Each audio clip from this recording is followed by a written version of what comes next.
Serious. What are some cryptid, ghost, or unexplained stories you'd be willing to share? When I was about 10 or 12, I went to this camping resort place. I won't name the exact place, but I will say it was in New England. In this resort, you rented out a cabin or RV and you slept in it. The place has a pool and things like that, but the majority of the place was forested. The forest wasn't dense, but it was pretty large, and you could easily get lost.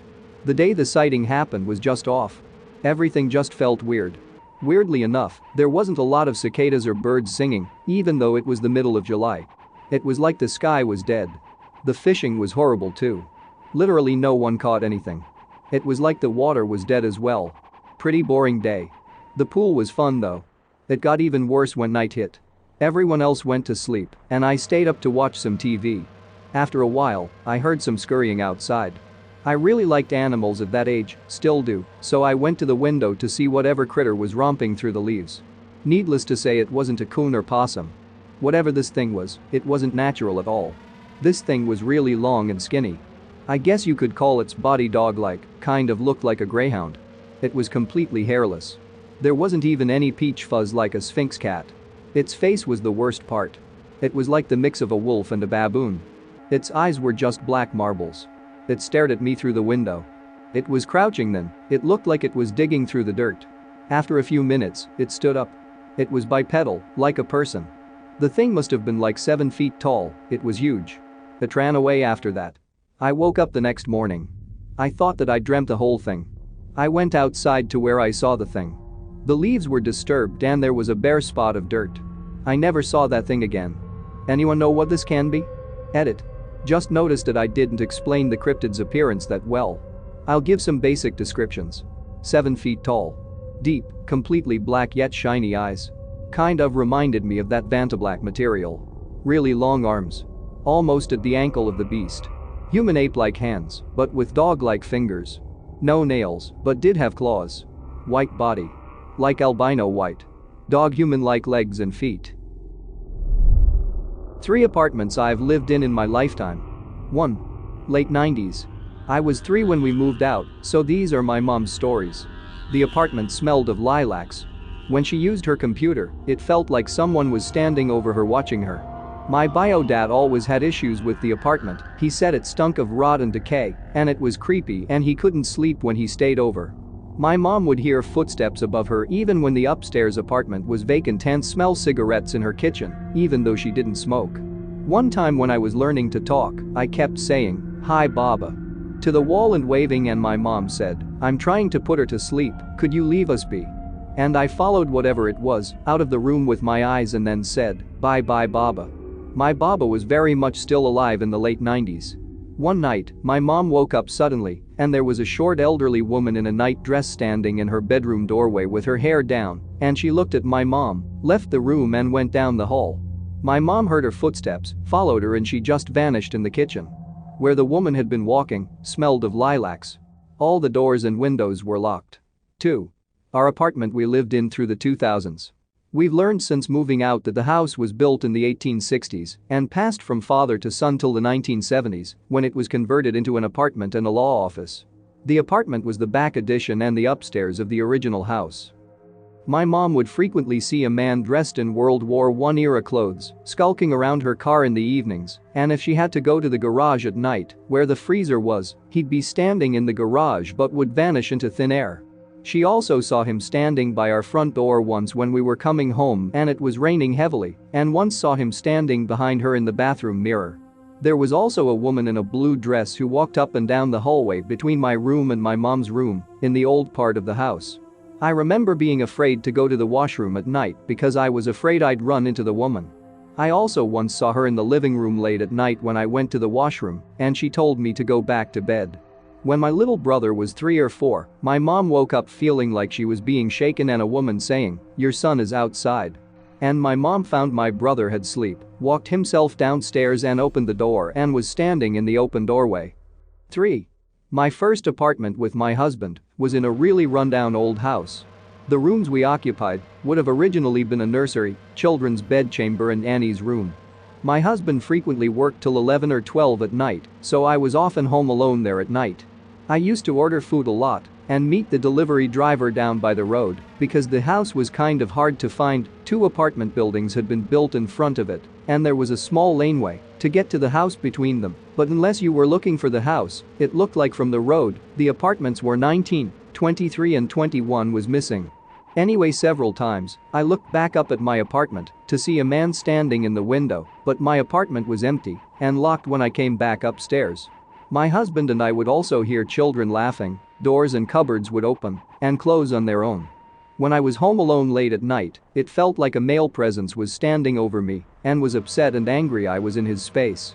About 6 months into living there, a pipe burst and the damage required one of the original chandelier decoration pieces in the ceiling to be covered up. The whole time they were doing the remodel, anytime we were in the hallway, there was a vibe like a woman was incredibly angry that her home was being destroyed. Finally, we'd frequently see a black cat out of the corner of our eyes, but we have 2 black cats, so we just assumed it was one of our boys. Except for when we were moving out, we sent our cats to stay with my parents near where we were moving to because our apartment was being shown while we still lived there and the strangers in the apartment was incredibly upsetting to the cats. Anyway, that week, we were in the apartment without our cats, we still kept seeing a black cat. I shut him in a kitchen cupboard once, said, "Sorry, free," one of ours, opened the cupboard to let him out, and as I was opening the cupboard, I remembered our cats weren't there anymore. Also, the cupboard was empty. I've worked at this school for 5 years. Since my first term there, different staff have talked about their experiences in our 6th form block. Stories of walking behind another staff member who disappeared halfway down the corridor or following someone into a room to find it empty. It always made me have the heebie-jeebies, but I'd never experienced anything until about a month before lockdown. I teach fashion and have a running pet hate with my students over missing equipment and work being moved or messed with in between lessons. My students have always been entirely in the dark about who did it, and this has fueled my anger towards my lazy and entitled groups who can't be bothered to look after their own work or equipment. Anyway, around the end of February, the staff room chatter started about our librarian who ran from the building after seeing a huge man walk out of my classroom door towards the library next door, then disappear in front of her eyes. She didn't return to work for 2 days and was obviously shaken still when she came back. So I questioned our caretaker, who is the longest serving staff member. He was taken aback. He thought I knew that this ghost everyone talks about originates in my classroom and that he's seen him in there most nights when he locks up. Apparently, he's harmless. I'll be the judge of that. Might explain my missing equipment. I'm yet to meet him, but she'll start looking for a new job when I do. I was in my early 20s and I scored the job interview of a lifetime. I just graduated college and passed the screening phase of a large and well-known company based in Los Angeles. I traveled to LA City for my interview and passed the initial interview. I was instructed to go to a second interview in the following days. This interview was ran out of an old brutalist building in some industrial area. It looked like an old government building. When I entered, I was directed to the elevator, and what I experienced in the elevator I'll never forget. I pressed the button for the 7th floor and the doors closed. The numbers on the elevator went up in number, but the elevator gave me the sensation of going down. Then the floor number froze up at 5, and the elevator moved for what seemed like several minutes. I maintained a serious attitude, though as I was about to enter an interview. I just dismissed it as an old early 1900s elevator. However, the elevator stopped, the doors opened to complete and total darkness. Impenetrable darkness. What seemed like completely nothingness if it weren't for the smell of smoke. Not a bad smoke. Something like incense. As the elevator doors remained open, I remember feeling like I was standing on the edge of a cliff. If I walked out, I'd fall into nothingness. Then out of nowhere, seemingly materializing before my eyes, an elderly woman emerged from the darkness. Her face was covered in shadow. But what I could see was her attire. She was dressed in an early 1900s style. A worn and severely faded green floral printed dress with white lace accents. On her head was an equally frayed straw hat with a small red wilted flower on a black ribbon. She got in the elevator with me and turned to face the doors. As she walked in, I walked to the corner, hands folded in front of me. I scooted into the corner and tried not to look at her. When she turned completely, she stood dead center in the elevator and didn't press a button. The doors slowly closed. We stood there in silence, but the elevator moved anyway. This time, the elevator stopped on a floor with a brightly lit long hallway. There was one clerk's desk a few feet into the hallway and a door at the end of the hallway. That's it. The woman slowly moved her old feet out of the elevator and into the hallway. The doors closed momentarily and opened again at my floor. The experience lasted about 5 minutes between the long ride to nowhere and hovering in darkness, but when I got to my floor, about 20 minutes had gone by and my interviewer asked if I got lost. I didn't know what to say, so I just said the elevator was very slow. His demeanor changed and said with a strange energy about him, "You know there is a basement to this building, did you go there?" I said, "I'm not sure where I went." Without losing a beat, he just turned around and led me to my interview. It was back in 2002 or so. I was living just outside a town in rural South Carolina. My house was bordering on an old forest. I was young and curious. It was about 8 p.m. or so. I'd left the house because I'd gotten into a fight with my older sister. I wandered in one direction for a good 10 minutes, looking at trees and so forth. And I just stumbled on this old tombstone. It was so old and weathered. I couldn't see anything on it. I look around and there are 4 more to my left. 3 to my right, behind it was what I now knew as a dilapidated church, or maybe a remnant of one. It seemed so small. My sister managed to catch up to me and was trying to drag me back to the house. She was mad at first, but then she glanced behind me at what I thought was the tombstone. The color drained from her face, and she began yanking on my arm to pull me away. I was mad at first, but when I looked back to see the graves one last time, that's when I saw it. That thing staring at us from the ruins behind the tombstones. Most I remember about it was that its head was made of a skull. A goat skull, because it had horns. I booked it and never went back. We moved out 2 months later because the hotel my mom worked for shut down due to financial issues. Every time I try and talk to my sister about it, she says it had to be a dream, but I know the look she gets. She saw it too. To this day, I'll never know what it was. The Warrens visited my childhood home once. A lot of weird stuff happened.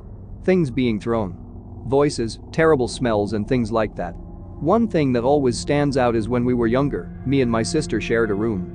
Both of our beds were against opposite walls, and the heads of the bed were against another wall into corners. So 2 sides of the bed were walled off. My mom was tidying up and went to grab a Minnie Mouse stuffed animal that was sticking out from under the bed. When she went to pull it out, it was pulled back under by something that could not have been possibly pulling it. It was a small game of tug of war until it was violently yanked from whatever was where the wall is. Then a rotting meat smell followed. Another time was, we had a painting of woods hanging in the living room. A path with woods on both sides. And my mom slept on the couch. She looked up and swears she saw Satan or a demon in the background. A priest came to bless the house and take the picture. They tried burning it and the picture itself burned, but the frame wouldn't. My husband worked nights, wouldn't typically get home until about 3 a.m. One night, he calls me on his break, about midnight. We talk for just a short bit as he goes back to work. I go to bed. What felt like a short time later, I hear our back door open, hear him come into the bedroom and start to get ready for his shower. I drift back off thinking nothing of it. Then I feel him climb on the bed. Often, he will do this with me sleeping on my back. He lays his head on my stomach and I scratch his head. Now this particular night, I'm not feeling it, I'm tired, and so I tell him to get off me that I want to sleep. I feel him lift up like he's gonna go. I roll over on my side and try to doze back off, only to feel him lay back on top of me again. Except this time, I can hear him breathing in my ear and he's hurting my shoulder. So I tell him again, get the F off of me, and sit up this time, opening my eyes. No husband. I still think he's being a douche trying to prank me. I get up looking for him, looking all over my house, even going to look outside, only to realize he hadn't even made it home from work yet and wouldn't for another hour. Now mind you, I had been with my husband for about 9 years. When you've been with someone that long, you just know what they sound like, what they feel like, all that good fun stuff. I know that whatever it was, did a really good job at mimicking my husband, freaked me right out.